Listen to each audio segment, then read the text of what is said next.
Assalamualaikum warahmatullahi wabarakatuh. Alhamdulillah wassalatu wassalamu ala Rasulillah. Segala puji bagi Allah, salawat dan salam semoga tercurahkan untuk utusan Allah, baginda Nabi kita Muhammad alaihi salatu wassalam, untuk keluarga beliau, untuk istri-istri beliau, untuk putra-putri beliau, dan untuk seluruh sahabat Nabi.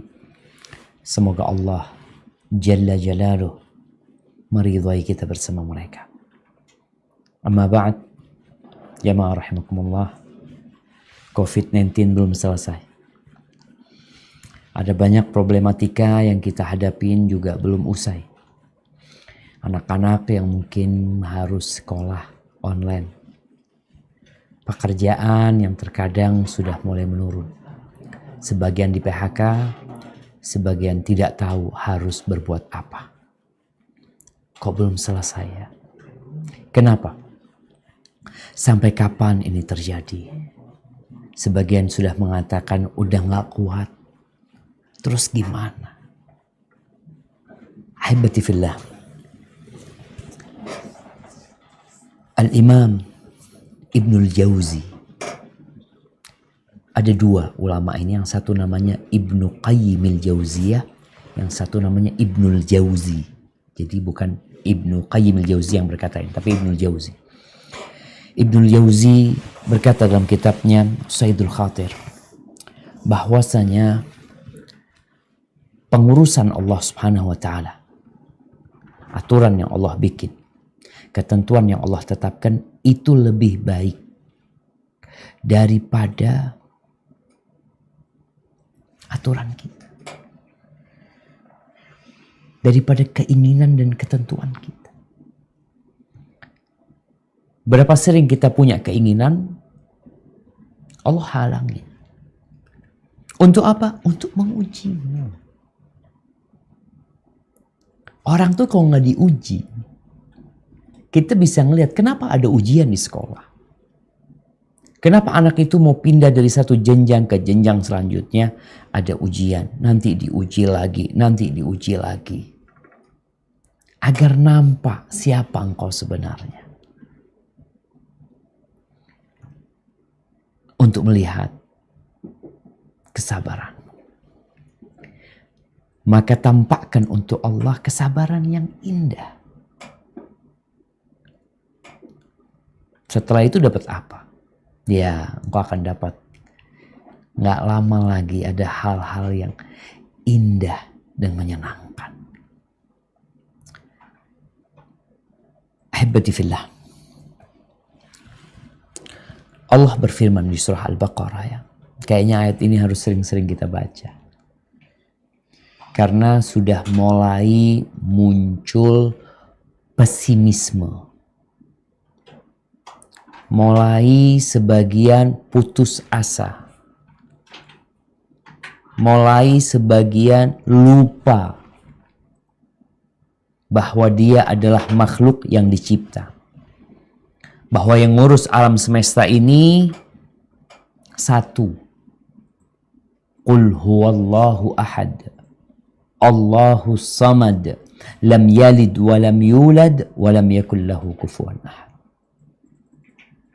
Dia yang ngurusin, dia yang ngatur, dia yang memberi, dia yang menghalangi, dia yang mengangkat, dia yang menurunkan. Kok bisa seperti itu? Dia pemiliknya. Dan ingat, walillahil asmaul husna. Bagi Allah semua nama-nama yang indah. Ketika engkau kenal sama Allah Azza wa Jal, maka engkau akan tahu bahwasanya apa yang terjadi ini berdasarkan ilmunya Allah Azza wa Jal, kasih sayangnya Allah Azza wa Jal, rahmatnya Allah, kekuatan Allah, kemampuan Allah. Coba kita buka firman Allah di surah Al-Baqarah ayat 216. Surah Al-Baqarah ayat 216. Nah, silakan dibaca.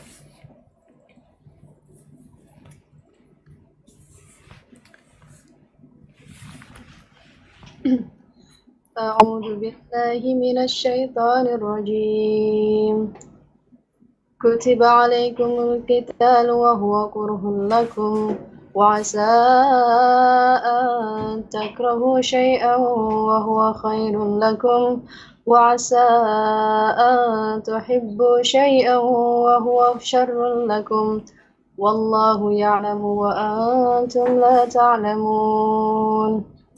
Diwajibkan atas kamu berperang padahal itu tidak menyenangkan bagimu, tetapi boleh jadi kamu tidak menyenangi sesuatu padahal itu baik bagimu, dan boleh jadi kamu menyukai sesuatu padahal itu tidak baik bagimu. Allah mengetahui sedang kamu tidak mengetahui. Nah, Allah mengetahui sedangkan kamu tidak mengetahui. Kita ini makhluk-makhluk yang bodoh, yang lebih suka mengikuti nafsunya. Sehingga tatkala Allah Azza wa Jalla menentukan sesuatu, baik yang berkaitan dengan hukum-hukum atau yang berkaitan dengan takdir-takdir Allah Subhanahu wa taala, kita tuh nggak punya ilmunya. Sehingga kadangkala kita menganggap nggak baik karena kita tidak menyukainya. Sehingga apa standar itu baik dan itu buruk? Kesenangannya. Maka Allah sebutkan standar baik dan buruk itu ilmu. Maka Allah Azza wa Jalla katakan tuh kalian nggak suka tuh. Tapi bisa jadi yang kalian tidak sukai itu baik buat kalian. Dan sebaliknya bisa jadi yang kalian sukai itu buruk buat kalian. Kok bisa seperti Allah tahu? Kok nggak tahu jemaah? Malaikat-malaikat Allah juga nggak tahu. Allah menceritakan di surah Al-Baqarah tentang penciptaan manusia. Bagaimana tatkala Allah Jalla Jalaluh menyampaikan keinginannya kepada malaikat-malaikat bahwa dia hendak menciptakan khalifah di muka bumi. Apa tanggapan para malaikat? Mereka memberikan tanggapan. Kita akan baca bahwa ternyata malaikat itu nggak tahu juga. Pandangan malaikat itu salah. Tanggapan mereka nggak benar. Itu malaikat. Kita akan baca di ayat 30 di surah Al-Baqarah sampai ayat 33. Nah, silahkan baca.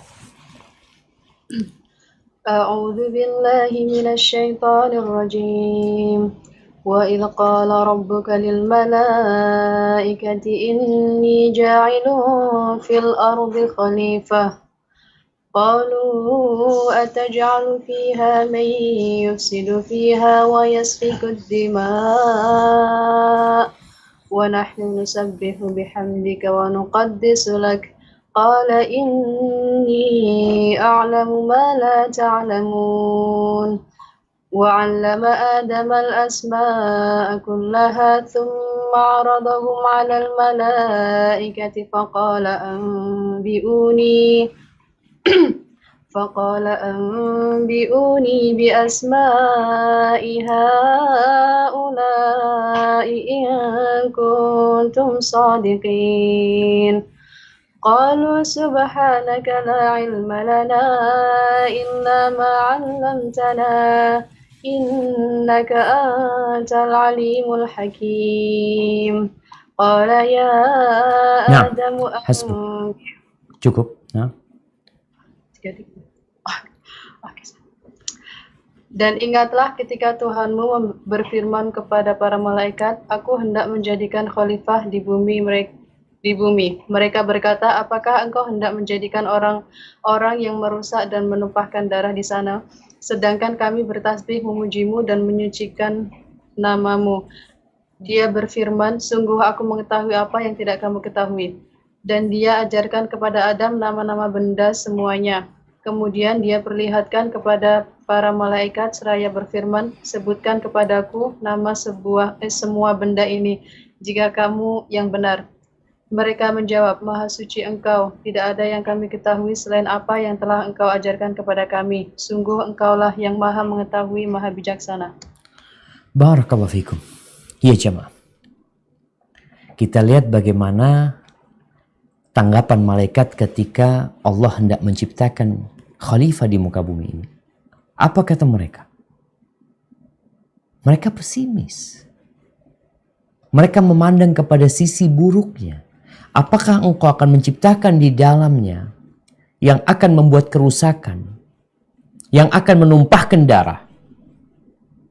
Sehingga mereka mengatakan, kalau engkau melihat kami nih, ya udah kerjanya bertasbih memujimu, mengagungkan engkau. Tapi apa kata Allah? Aku mengetahui apa yang kalian tidak ketahui. Ini masalahnya. Jadi perencanaan Allah itu selalu lebih baik daripada perencanaan kita. Selalu indah karena kita nggak punya ilmunya. Sehingga akhirnya Allah Azza wa Jal meminta kepada malaikat-malaikat untuk menyebutkan nama-nama tersebut. Mereka mengatakan kita nggak punya ilmu kecuali yang kau ajarkan kepada kami. Jadi sesuatu itu jadi baik, sesuatu itu jadi buruk, itu bukan karena kita menyukainya. Karena terkadang seorang hamba ketika terjadi sesuatu yang dia sukai, dia gembira. Dia anggap itu baik. Seperti orang tatkala memiliki harta yang banyak, diangkat jabatannya. Dalam pandangan dia itu baik. Padahal dengan berjalannya waktu, ternyata dia mulai tidak sholat berjamaah di masjid. Ternyata dia tidak peduli sama istri dan anak-anaknya. Mulai dengan kesibukannya. Jadi itu hal yang buruk buat dia.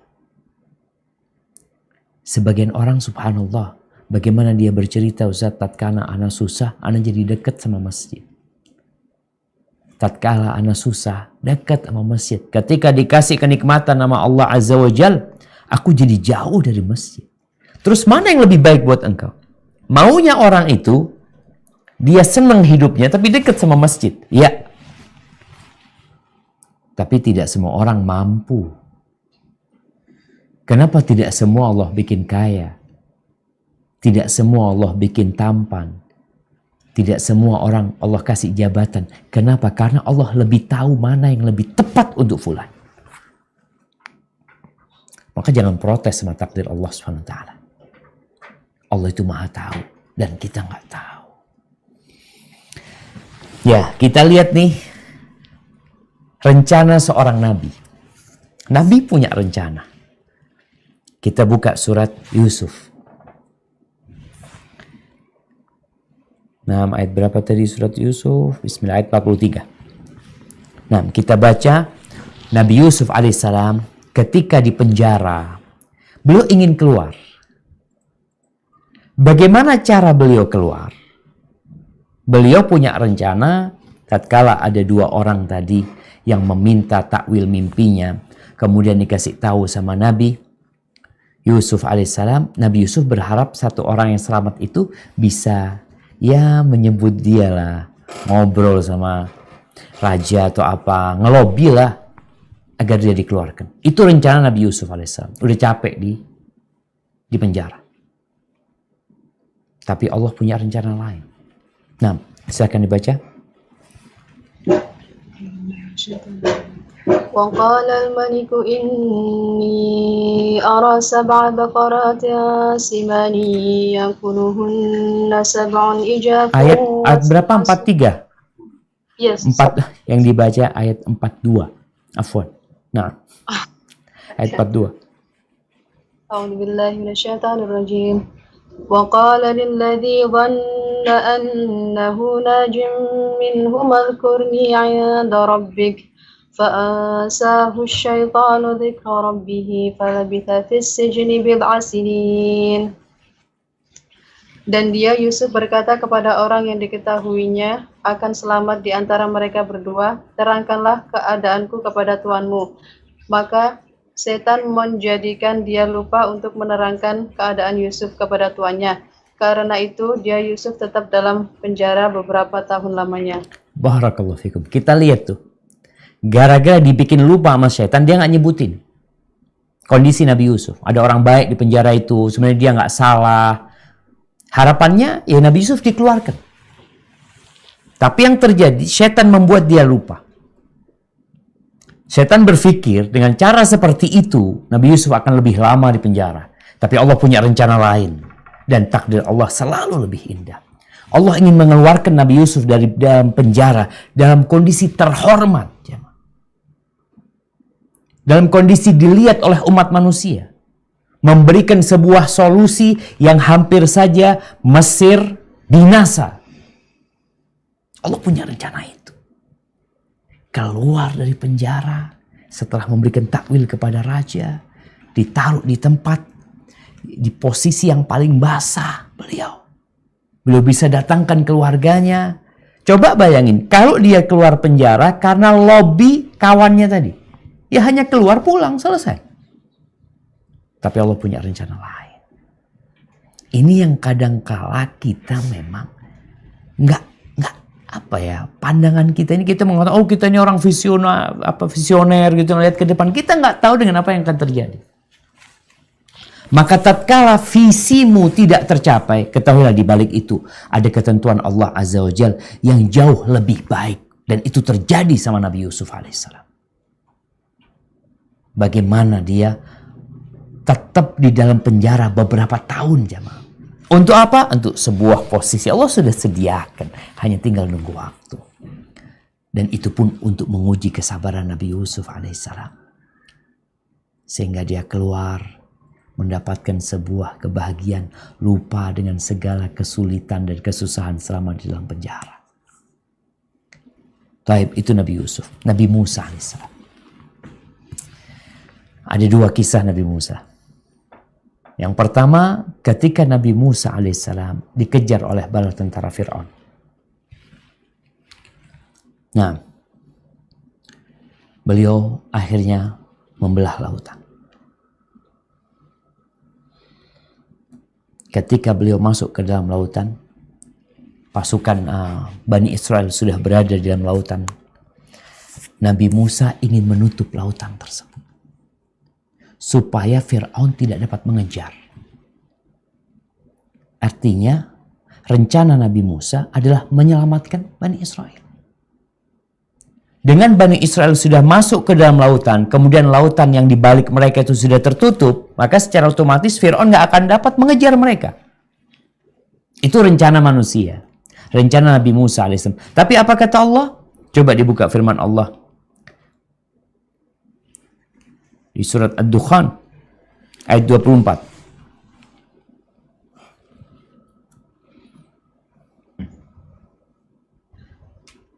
A'udzu billahi minasyaitonir rajim. Watrukil bahra rahwa innahum jundum mughraqun. Dan biarkanlah laut itu terbelah, sesungguhnya mereka bala tentara yang akan ditenggelamkan. Nah, rencana Nabi Musa adalah ketika Bani Israel masuk, dia akan memukulkan tongkatnya itu supaya tertutup yang di belakang sana. Tapi rencana Allah lain. Biarkan terbuka. Biarkan Fir'aun itu masuk.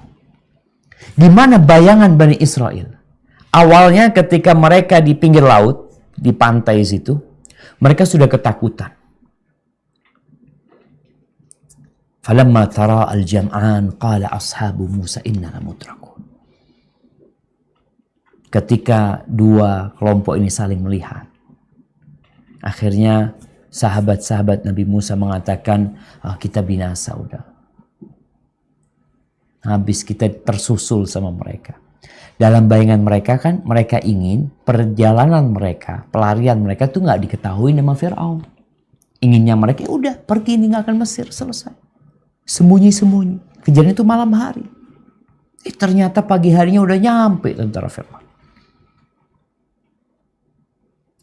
Ya, ketika laut terbelah, berbahagia Bani Israel. Masuk Bani Israel. Nabi Musa pun berbahagia dengan terbelahnya lautan. Maka di situ ternyata mereka lihat Fir'aun masih mengejar. Maka keinginan Nabi Musa menutup lautan supaya Fir'aun gak bisa mengejar. Tapi Allah ingin sesuatu lain. Maka Allah katakan kepada Nabi Musa alaihissalam, watrukil bahra rahwan, biarkan laut itu terbelah, biarkan. Kenapa? Sesungguhnya mereka itu akan tenggelam di sana. Jadi yang dibicarakan itu bukan Bani Israel selamat dari kejaran Fir'aun saja, bukan. Tapi Allah hendak membinasakan Fir'aun dan bala tentaranya. Caranya ya mereka harus masuk. Dengan semangat Fir'aun masuk dan bala tentaranya. Bukannya mereka tambah beriman melihat mukjizat Nabi Musa alaihissalam. Mereka malah bersemangat untuk menghabisi Bani Israel. Baik, kisah Nabi Musa yang lainnya. Coba dibuka surat Al-Kahf.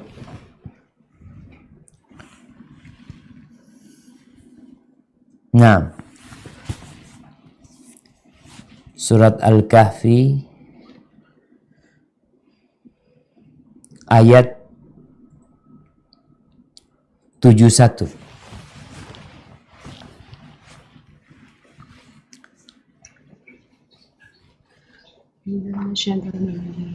فانطلقا حتى إذا ركبا في السفينة خرقها قال أخرقتها لتغرق أهلها لقد جئت شيئا إمرا. Maka berjalanlah keduanya hingga ketika keduanya menaiki perahu, lalu dia melubanginya.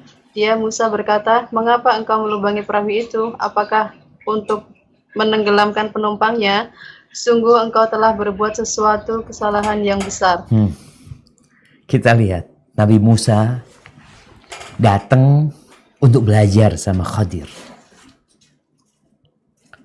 Perjalanan yang cukup panjang sampai akhirnya berjumpa dengan Khadir, Nabi, atau mungkin ada yang berpendapat beliau orang soleh, wali min awliyaillah.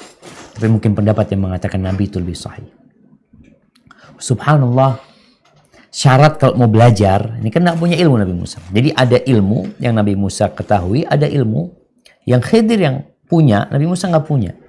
Ini bukan bertanda Khidir lebih mulia daripada Nabi Musa. Tidak, Nabi Musa lebih utama alaihissalam daripada Khidir. Tapi ada ilmu yang tidak dimiliki oleh Nabi Musa alaihissalam.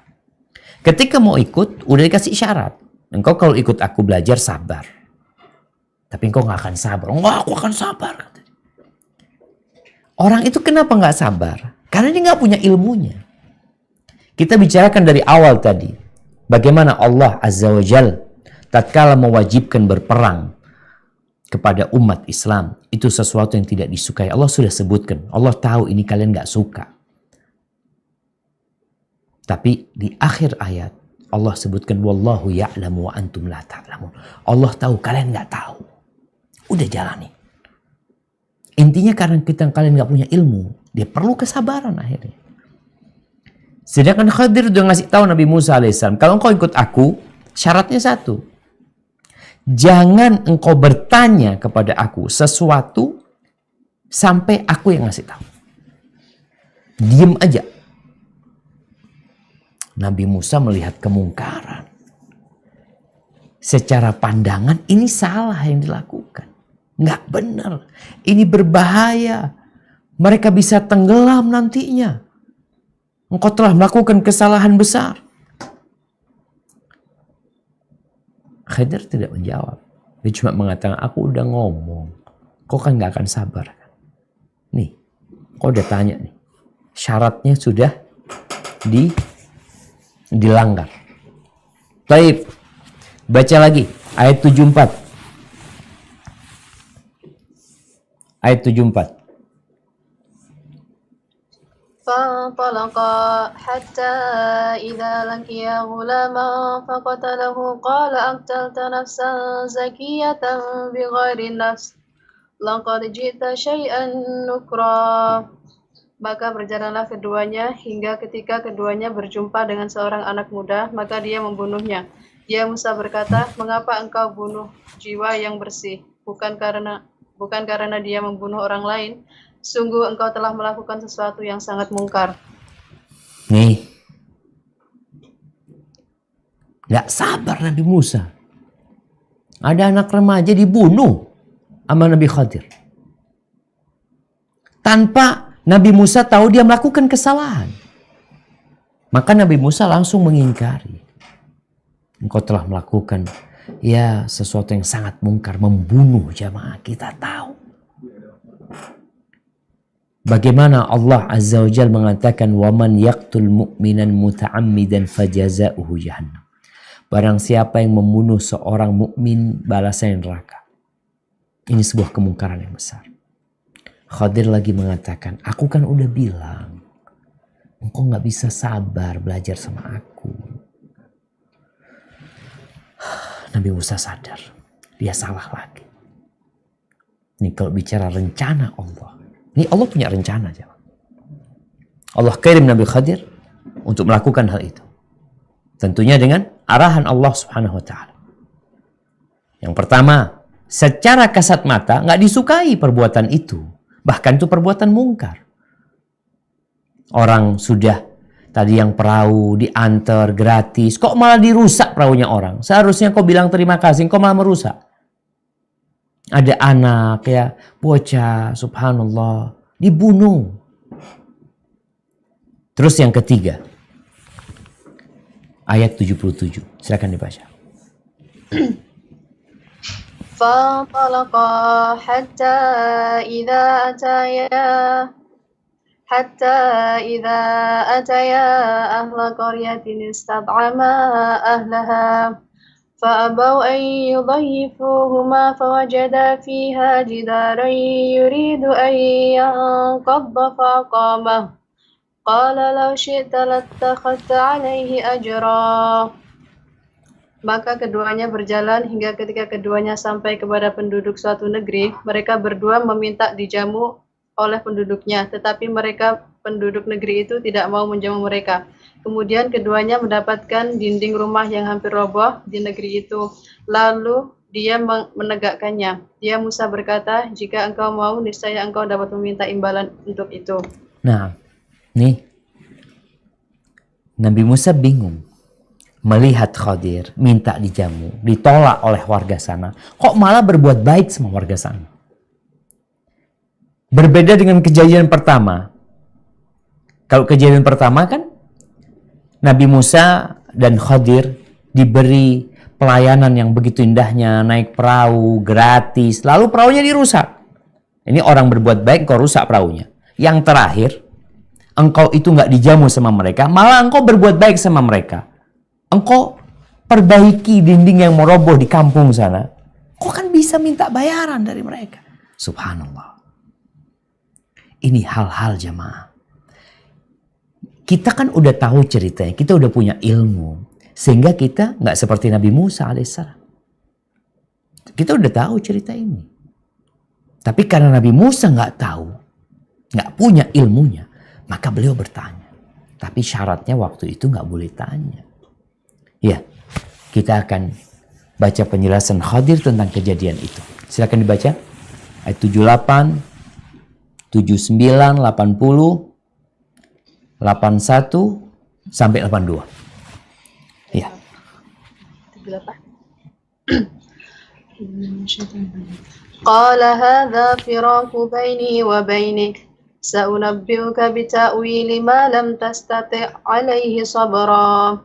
أما السفينة فكانت لمساكين يعملون في البحر فأردت أن أعيبها وكان وراءهم ملك يأخذ كل سفينة غصبا وأما الغلام فكان أبواه مؤمنين فخشينا أن يرهقهما طغيانا وكفرا فأردنا أن يبدلهما ربهما خيرا منه زكاة وأقرب رحما وأما الجدار فكان لغلامين يتيمين في المدينة وكان تحته كنز لهما وكان أبوهما صالحا فأراد ربك أن يبلغا أشدهما ويستخرجا كنزهما رحمة من ربك وما فعلته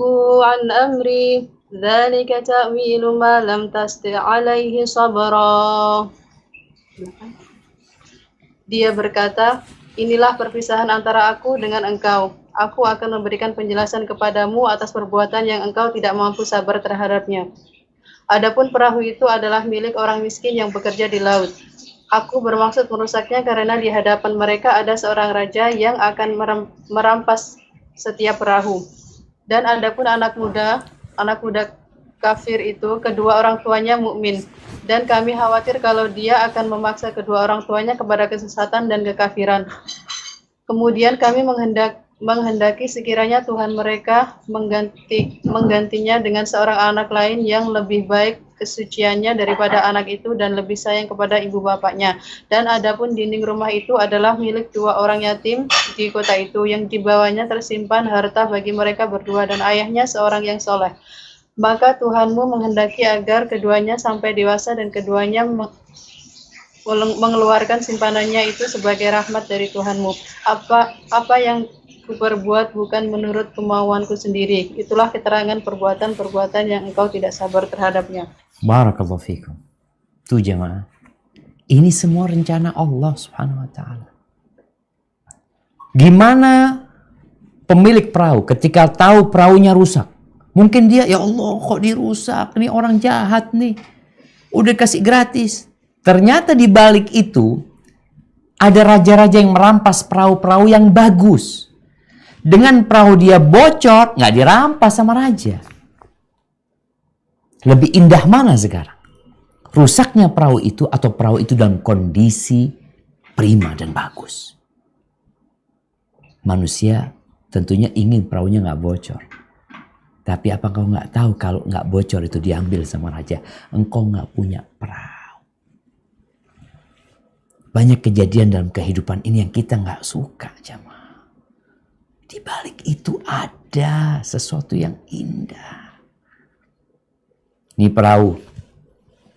Tuh tentang anak muda, remaja yang mungkin kelihatannya muslim. Tapi dia dibunuh, ternyata anak itu membahayakan kedua orang tuanya. Anak itu nanti kalau tumbuh besar, dewasa akan membahayakan orang tuanya, membuat orang tuanya kafir. Mungkin orang tuanya ketika tahu anaknya dibunuh, oh dia marah. Lupa kalau rencana Allah indah. Maka di sini harapannya Allah kasih ganti. Anak-anak yang lebih berbakti buat orang tuanya. Yang lebih sayang sama orang tuanya. Sehingga kita pun tatkala kehilangan anak-anak tercinta kita. Ada orang yang sedih, Allah Ustaz. Ya. Anak sudah 2 tahun nunggu anak, 3 tahun nunggu anak. Meninggal Ustaz. Engkau kan gak tahu anak itu jadi apa nantinya. Maka dengan meninggalnya dia, berbaik sangka sama Allah. Insya Allah ada gantinya yang lebih baik. Siapa tahu anak itu kalau dewasa bikin ruwet orang tuanya. Berapa banyak orang tua yang hidup ngenes, hidup nelongso gara-gara anaknya. Jadi kejadian-kejadian ini kita serahkan, kan kita doa. Kadang-kadang kan kita udah minta, kok kayaknya gini, anak minta dia nggak mati, toto mati. Anak minta disembuhkan, nggak sembuh, mati. Baik sangka sama Allah. Maka di sini disebutkan yang ketiga berkaitan dengan dinding. Karena nggak punya ilmunya, maka orang itu akan beranggapan perbuatan itu kurang tepat sebenarnya. Maka disebutkan, fa'arada rabbuka. Rabbmu ingin tuh 2 anak yatim itu nanti tumbuh dewasa sehingga mereka dapat menikmati harta karun atau harta warisan peninggalan orang tuanya. Rahmatan mir rabbik, subhanallah. Itu kasih sayang dari Allah. Dan aku melakukan itu bukan karena keinginanku sendiri. Maka ahibati fillah, diperlukan dalam menghadapi kondisi-kondisi ini yakin sama Allah Subhanahu wa taala. Allah berfirman di surat At-Taghabun ayat 11. Di surah At-Taghabun ayat 11.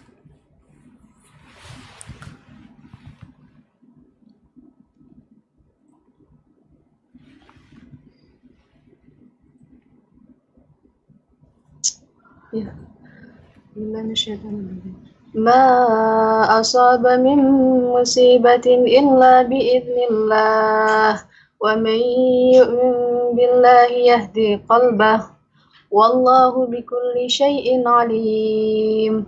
Tidak ada suatu musibah yang menimpa seseorang kecuali dengan izin Allah, dan barang siapa beriman kepada Allah, niscaya Allah akan memberikan petunjuk kepada hatinya, dan Allah Maha mengetahui segala sesuatu. Allah Maha mengetahui dengan segala sesuatu. Maka musibah apapun yang menimpa itu dengan ilmu Allah. Kata Abdullah bin Mas'ud radhiyallahu anhu, "Hiyal musibat tusibul mar'a faya'lam." Yang Allah sebutkan, Allah akan kasih hidayah, petunjuk kepada orang ini. Musibah yang menimpa seseorang, lalu dia tahu, faya'lam, dia punya ilmu yang menumbuhkan keyakinan, annaha min indillah, bahwa kejadian ini benar-benar dari sisi Allah SWT. Oke, mungkin kejadian itu ada unsur campur tangan manusia, seperti kisahnya Nabi Musa dengan Khadir. Ada campur tangan manusianya. Khadir yang merusak itu perahu, Khadir yang membunuh itu anak, Khadir yang membangun itu rumah. Ada campur tangan manusia. Tapi hendaklah engkau tahu bahwasanya semua kejadian itu, apalagi yang tidak menyenangkan, itu dari Allah. Artinya Allah yang menetapkannya. Kalau sebabnya mungkin karena dosa kita, itu untuk menghapuskan dosa kita, mengangkat derajat kita, yang jelas dia tahu ini dari sisi Allah, fayusallim wa yarda, kemudian dia berserah diri kepada Allah dan ridha dengan takdir Allah Subhanahu wa taala. Ahibati fillah, Rasulullah sallallahu alaihi wasallam bersabda, "Inna 'idhamal jaza ma'a 'idhamil bala." Sesungguhnya kadar besarnya balasan itu sesuai dengan kadar besarnya bala. Jadi antum kalau hidupnya merasa lebih susah dari fulan, ingat balasan antum juga nggak sama dengan fulan. Karena sudah ada ketetapan dari Allah Subhanahu wa taala tentang bagaimana pemberian balasan. Besarnya pahala sesuai dengan besarnya bala. Wa innallaha idza ahabba qauman ibtalahum. Kalau Allah mencintai suatu kaum, Allah akan kasih bala sama mereka. Bukan dikasih rizki. Dikasih bala. Faman radiya falahur ridha. Barang siapa yang ridha dengan ketentuan Allah Azza wa Jalla, maka bagi dia keridhaan, yakni Allah akan ridha sama dia. Wa man sakhita falahus sukhut. Dan barang siapa yang marah, yang tidak menerima, maka bagi dia amarah Allah Subhanahu wa taala. Dari sini sebagian ulama berpendapat bahwasanya ridha dengan ketentuan Allah itu wajib. Tapi jumhur ulama berpendapat bahwasanya ridha ini dengan ketentuan Allah itu derajat lebih tinggi dari sabar. Sabar ini nahan diri untuk tidak melakukan tindakan-tindakan, ucapan-ucapan yang dimurkakan Allah. Tapi ridha ini perasaan di hati menerima dengan ketentuan Allah SWT. Maka tatkala seorang itu yakin di balik musibah itu pasti ada hikmah, ya dia akan nerima. Apalagi yang memberikannya ini adalah Rabbul Alamin. Kita tahu nih, orang-orang ketika berangkat ke dokter, dia cari dokter paling pintar, paling pengalaman. Datang ke dokter tersebut, dikasih obat ini, disuruh gini. Kasih obat pahit, aduh gak enak obatnya, suruh melakukan ini itu. Tapi dilakoni. Suruh kemo dia. Suruh berangkat ke Singapura, berangkat. Kenapa? Karena dia ada keyakinan, insya Allah ada baiknya nih. Ada manfaatnya. Bagaimana dengan Allah Rabbul Alamin? Yang tidak menetapkan sesuatu, menentukan sesuatu kecuali berdasarkan ilmu. Di samping nama-nama Allah yang maha indah lainnya. Ahibati fillah. Di antara doa Nabi SAW. Nabi itu mengatakan, wa as'aluka ridha ba'dal qadha. Ya Allah, aku minta keridhaan setelah datang ketentuanmu ya Allah. Minta dikasih keridhaan. Bukan hanya kesabaran, tapi derajat ridha. Ya kita perlu minta. Kondisi sekarang ini, banyaknya masalah yang dihadapi.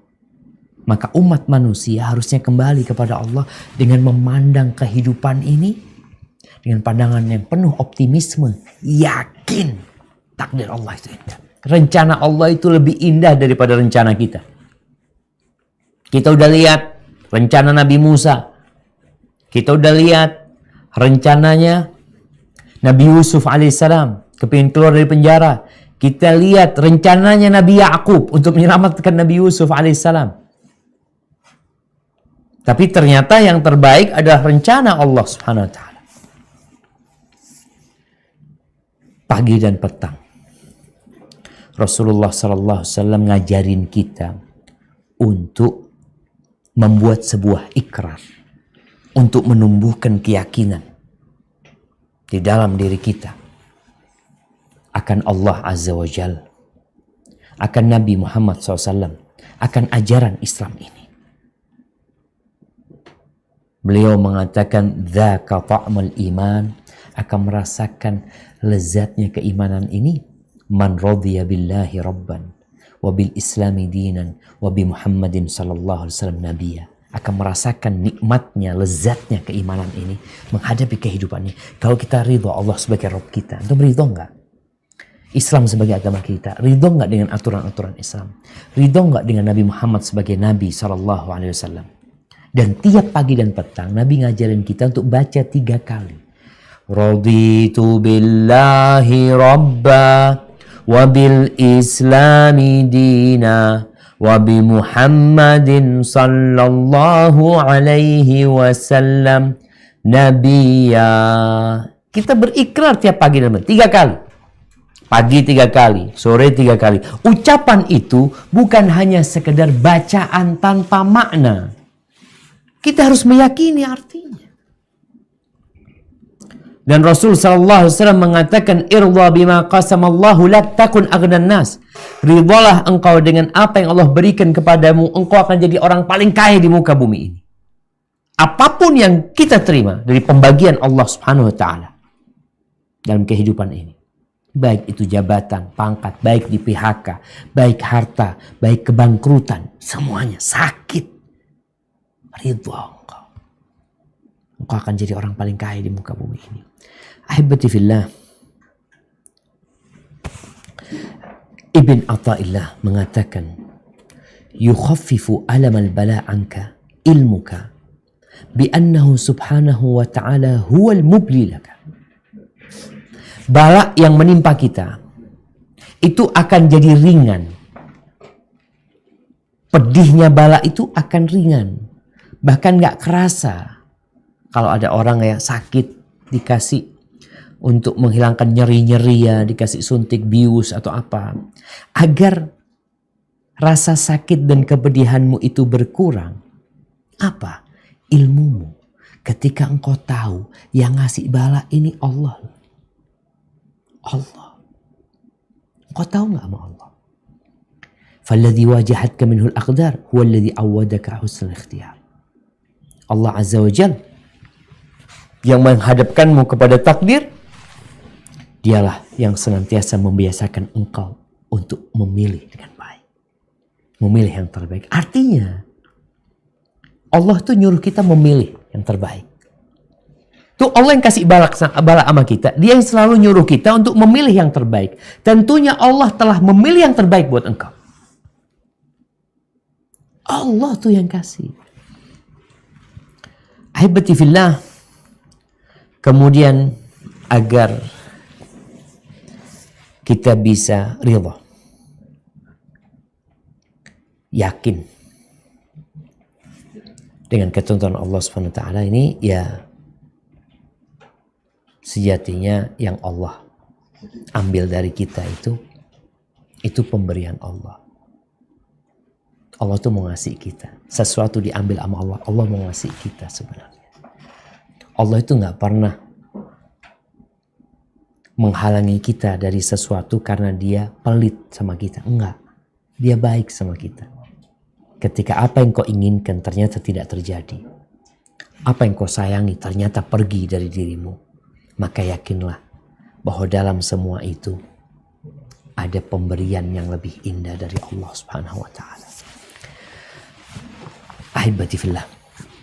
Yang terakhir, Nabi kita Muhammad alaihi salatu wassalam pada tahun ke-6 Hijriah.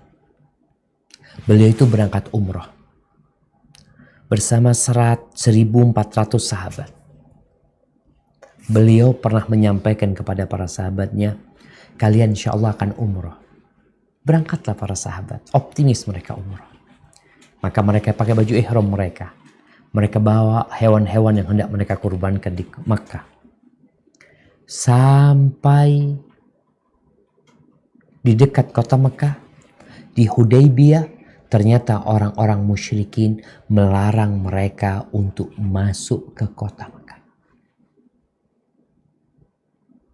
Akhirnya terjadi dialog, alot, negosiasi. Ya, terjadi negosiasi. Tapi hasilnya nggak boleh umrah. Gimana perasaan para sahabat? Nggak boleh umrah. Bersama ada lagi persyaratan-persyaratan.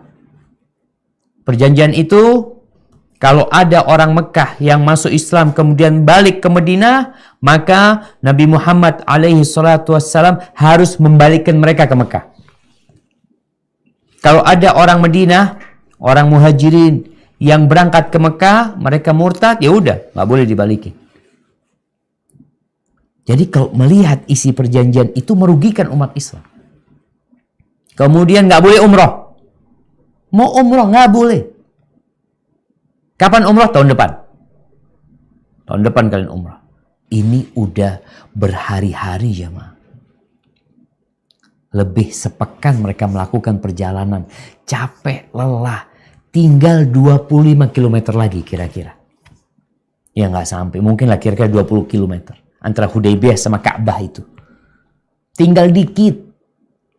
Orang tuh kalau tinggal dikit. Biasanya perasaan menyesalnya itu lebih besar lagi. Kalau mereka tahu nggak boleh berangkat umroh. Sejak mereka baru 20 km dari kota Madinah, mereka tinggal pulang. Selesai. Ya udah kalau nggak boleh mau apa. 50 km tinggal pulang. Ini tinggal 20 km sampai ke Ka'bah. Nggak boleh. Itu shock para sahabat Nabi. Sampai Rasulullah SAW menyuruh mereka untuk menyembelih kurban mereka di sana. Yang mereka bawa karena nggak bisa masuk Ka'bah, nggak bisa ke Mekah, tapi mereka bisa ke tanah haram. Dan untuk tahallul cukur, 1.400 orang disuruh, satu pun nggak ada yang bergerak. Shock mereka. Nggak jadi umroh. Bayang mereka nggak jadi umroh ini.